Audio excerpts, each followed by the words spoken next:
സുഗമോദേവി സീരിയലിൻ്റെ പുതിയൊരു എപ്പിസോഡിൻ്റെ പ്രമോ വിശേഷങ്ങളിലേക്ക് എല്ലാവർക്കും സ്വാഗതം.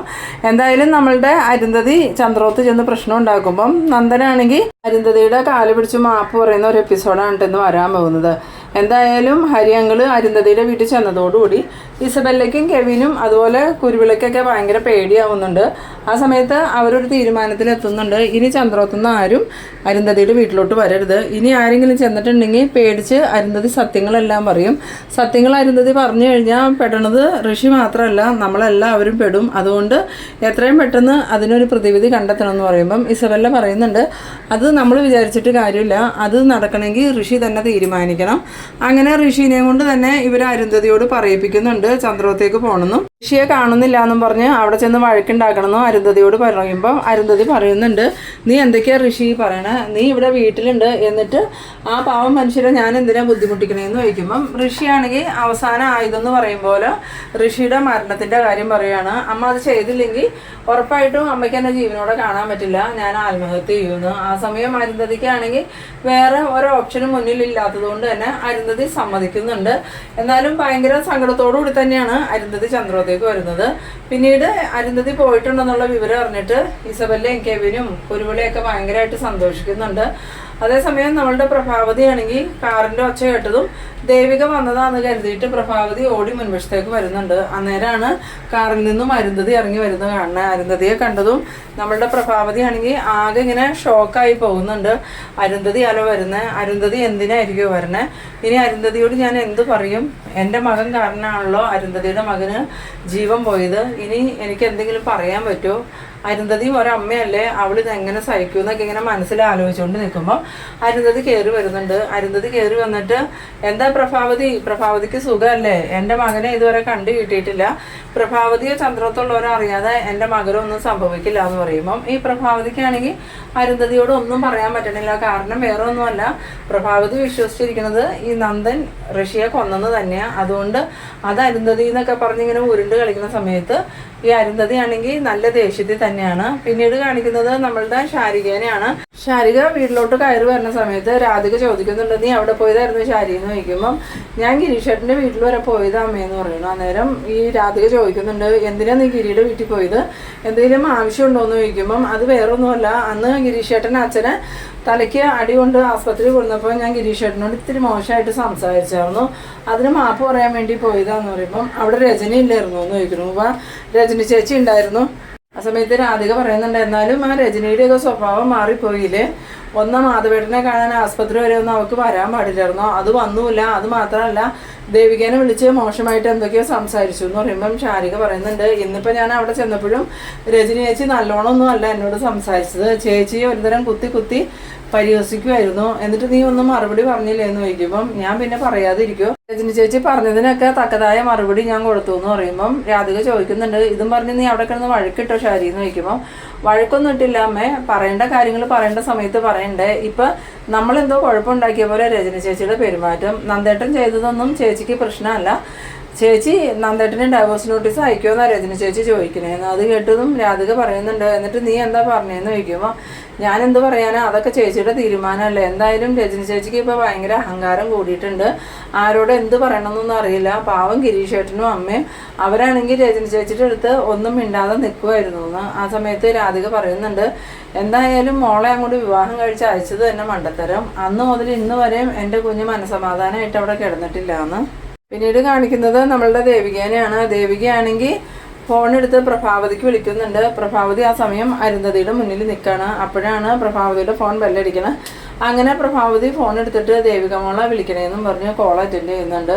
ആ സമയം ദേവിക ചോദിക്കുന്നുണ്ട്, അമ്മേ അച്ഛൻ അവിടെ ഉണ്ടോ എന്ന് ചോദിക്കണം. അന്നേരം ഇല്ല മോളെ, ഞാൻ അച്ഛനെ വിളിച്ചിട്ട് അച്ഛൻ ഫോൺ എടുത്തില്ല, എനിക്ക് അച്ഛനെ അത്യാവശ്യമായിട്ടൊന്ന് കാണണമായിരുന്നു എന്ന് പറയുമ്പം പ്രഭാവതി പറയുന്നുണ്ട്, അത് മോളെ വേറൊരു ആവശ്യമുണ്ട്, മോളൊന്ന് ചന്ദ്രോത്ത് വരെ വരാമോ എന്ന് ചോദിക്കുമ്പോൾ എന്താ അമ്മയെന്ന് ചോദിക്കണം. ആ സമയത്ത് പ്രഭാവതി പറയുന്നുണ്ട്, ഇവിടെ അരുന്ധതി വന്നിട്ടുണ്ടെന്ന്. അത് കേട്ടതും ഈ ദേവികയാണെങ്കിൽ ഇങ്ങനെ ആകെ പേടിച്ച് പോകുന്നുണ്ട്. എന്നിട്ട് ഞാനിപ്പോൾ വരാം അമ്മയെന്നും പറഞ്ഞുകൊണ്ട് ഫോൺ കട്ട് ചെയ്തിട്ട് ദേവിക ഇങ്ങനെ മനസ്സിൽ വിചാരിക്കുന്നുണ്ട്, എന്തിനായിരിക്കും അരുന്ധതി മേഡം വന്നേക്കണേ അന്ന്. ആ സമയം മുരളി ചോദിക്കുന്നുണ്ട്, എന്താ ദേവിക അരുന്ധതി മേഡം വീട്ടിൽ വന്നിട്ടുണ്ടോ എന്ന് ചോദിക്കുമ്പം ഉവ്വ മുരളിയേട്ടാ, എന്തിനാണെന്നറിയില്ല, എന്തായാലും കഴിഞ്ഞ ദിവസം ഹരിയങ്കൾ അവിടെ പോയിട്ടുണ്ടായിരുന്നു, മേഡത്തിനോട് ഋഷിയുടെ കാര്യങ്ങളൊക്കെ ചോദിക്കാൻ വേണ്ടിയിട്ട്. എന്നിട്ട് മേഡം എന്താ പറഞ്ഞതെന്ന് ചോദിക്കുമ്പം ഹരിയങ്കലിന് ഒരുപാട് സംശയങ്ങളുണ്ട്. കാരണം ഒരു മകനെ കാണാതായ അമ്മയുടെ വിഷമമൊന്നും മേഡത്തിൻ്റെ മുഖത്തില്ലായിരുന്നു എന്നാണ് ഹരിയങ്കൾ പറഞ്ഞത്. പിന്നെ അവരെന്തിനായിരിക്കും ഇപ്പോൾ ചന്ദ്രോത്തേക്ക് വന്നേക്കണേന്ന് ചോദിക്കുമ്പം ഒന്നും അറിയില്ല മുരളിയേട്ട, എന്തായാലും അത്യാവശ്യമായിട്ട് അങ്ങോട്ട് ചെല്ലാൻ അമ്മ പറഞ്ഞിട്ടുണ്ട്, മുരളിയേട്ടൻ വണ്ടി ചന്ദ്രോത്തേക്ക് വിടുന്നു. അങ്ങനെ ഈ അരുന്ധതി ആണെങ്കിൽ പ്രഭാവതിയുടെ അടുത്ത് ഇങ്ങനെ ഓരോന്ന് പറയുന്ന സമയത്ത് പ്രഭാവതി അരുന്ധതിയെ എങ്ങനെ സമാധാനിപ്പിക്കണം എന്നറിയില്ല. കാരണം പ്രഭാവതിക്ക് അറിയാമല്ലോ നന്ദൻ ഈ ഋഷിയെ കൊന്നു. പക്ഷെ അരുന്ധതിക്ക് അറിയാം ഋഷി വീട്ടിലുണ്ടെന്ന്. എന്നാലും ഇവരുടെ മുന്നിൽ നന്നായിട്ട് തന്നെ അഭിനയിക്കുന്നുണ്ട്. ആ സമയം പ്രഭാവതി പറയുന്നുണ്ട്, അരുന്ധതി നീ സമാധാനപ്പെടുക, നിന്റെ വിഷമമൊക്കെ എനിക്ക് മനസ്സിലാവും എന്ന് പറയുമ്പോൾ ഈ ദേവികയുടെ വണ്ടി വരുന്ന ഒച്ച കേൾക്കുന്നുണ്ട്. അങ്ങനെ പ്രഭാവതി ദേവിക മോള് വന്നെന്നും പറഞ്ഞുകൊണ്ട് വെളിയിലേക്ക് ഇറങ്ങുന്ന സമയത്ത് അരുന്ധതി അവിടെ തന്നെ ഇരിക്കുന്നുണ്ട്. പിന്നീട് ദേവിക എന്നെ കണ്ടതും പ്രഭാവതിയാണ് ഓടിച്ചെന്നിട്ട് മോളെ ആകെ പ്രശ്നമായി, അരുന്ധതി വന്നിട്ടുണ്ടെന്ന് പറയുമ്പോൾ അതിനെന്തിനാ അമ്മ പേടിക്കണത്, അമ്മ ധൈര്യമായിട്ടിരിക്കുന്നു പറഞ്ഞ് ഈ ദേവിക പ്രഭാവതിയെ വിളിച്ചുകൊണ്ട് അകത്തേക്ക് കയറി വരുന്നുണ്ട്. അങ്ങനെ ദേവികയെ കണ്ടതും അരുന്ധതിക്കാണെങ്കിൽ ഭയങ്കര സങ്കടമാവുന്നുണ്ട്. പാവം പെൺകുട്ടി ഭർത്താവ് ഒരു കൊലപാതകം ചെയ്തു എന്നുള്ള വിശ്വാസത്തിൽ അവൾ നടക്കണ. ഇനിയും ഇവിടെ ബുദ്ധിമുട്ടിക്കാൻ എനിക്ക് താല്പര്യം ഉണ്ടായിട്ടില്ല, പക്ഷെ എൻ്റെ മകൻ്റെ ജീവൻ രക്ഷിക്കാൻ എനിക്കിത് ചെയ്തേ പറ്റുള്ളൂ. എന്തായാലും ദൈവങ്ങളൊക്കെ എന്നോട് പൊറുക്കട്ടെ എന്നൊക്കെ ഇങ്ങനെ മനസ്സിൽ വിചാരിച്ചുകൊണ്ട് എഴുന്നേറ്റിട്ട് ദേവികയുടെയും പ്രഭാവതിയുടെയും മുന്നിൽ വന്നിട്ട് ചോദിക്കുന്നുണ്ട്, എൻ്റെ മകനെവിടെ, എൻ്റെ മകനെ കാണാതായിട്ട് ഇത്രയും നാളായി, നിന്നോട് ഞാൻ അന്ന് വിളിച്ചു പറഞ്ഞപ്പോൾ നീ പറഞ്ഞു എത്രയും പെട്ടെന്ന് ഋഷിയെ കണ്ടെത്താന്ന്, നീ വലിയ MLA ഒക്കെ അല്ലേ, എന്തായാലും നിങ്ങൾ അന്വേഷണം അട്ടിമറിച്ചതുകൊണ്ടായിരിക്കും പോലീസ് ഇപ്പോൾ അതിന് ഒരു ഉത്സാഹവും കാണിക്കുന്നില്ല, എന്തായാലും അന്വേഷണം മുന്നോട്ട് കൊണ്ടുപോകണം, എനിക്ക് എത്രയും പെട്ടെന്ന് എൻ്റെ മകനെ കണ്ടെത്തണം. അന്നേരം ദേവിക പറയുന്നുണ്ട്, അത് മേഡം അന്വേഷണം നടന്നുകൊണ്ടിരിക്കുകയല്ലേ, അധികം വൈകാതെ തന്നെ ഋഷിയുടെ കാര്യത്തിലൊരു തീരുമാനം മേഡത്തിന് അറിയാൻ പറ്റുന്നു. അത് ദേവിക മനസ്സിൽ വിചാരിക്കുന്നത് ഈ നന്ദൻ ഋഷിയെ കൊന്നു എന്നുള്ള കാര്യം അരുന്ധതിയെ അറിയിക്കുന്നതിനെ കുറിച്ചുള്ള ഒരു കാര്യമാണ് പറയുന്നത്. പക്ഷെ അരുന്ധതിക്ക് അത് മനസ്സിലാവണമെന്നില്ല. അപ്പം അരുന്ധതി ചോദിക്കുന്നുണ്ട്, എങ്ങനെ അറിയുന്ന, ഒന്നിലെ നിങ്ങൾ തന്നെയായിരിക്കും ഋഷിയുടെ മിസ്സിങ്ങിന് പിന്നിൽ, നിങ്ങൾ ഒരാളോ അല്ലെങ്കിൽ ഒന്നിലധികം പേരോ ചേർന്ന് ഋഷിയെ അപായപ്പെടുത്തിയിട്ടുണ്ട്, ഇല്ലെങ്കിൽ എൻ്റെ മകൻ ഇത്രയും നാളൊന്നും എന്നെ വിട്ട് മാറി നിൽക്കൂല, എന്തായാലും നന്ദനായിരിക്കും ഋഷി എന്തെങ്കിലും ചെയ്തേക്കണേന്നും പറഞ്ഞ് ഈ അരുന്ധതി ദേഷ്യപ്പെടുമ്പം പ്രഭാവതിയും ദേവികയും മുഖത്തോട് മുഖം നോക്കുന്നുണ്ട്. കാരണം നന്ദൻ ചെയ്ത കാര്യങ്ങളൊക്കെ തന്നെയാണല്ലോ ഇവർ പറയണേന്നുള്ള ധാരണയിലാണ് ഇവർ മുഖത്തോട് മുഖം നോക്കി നിൽക്കണം.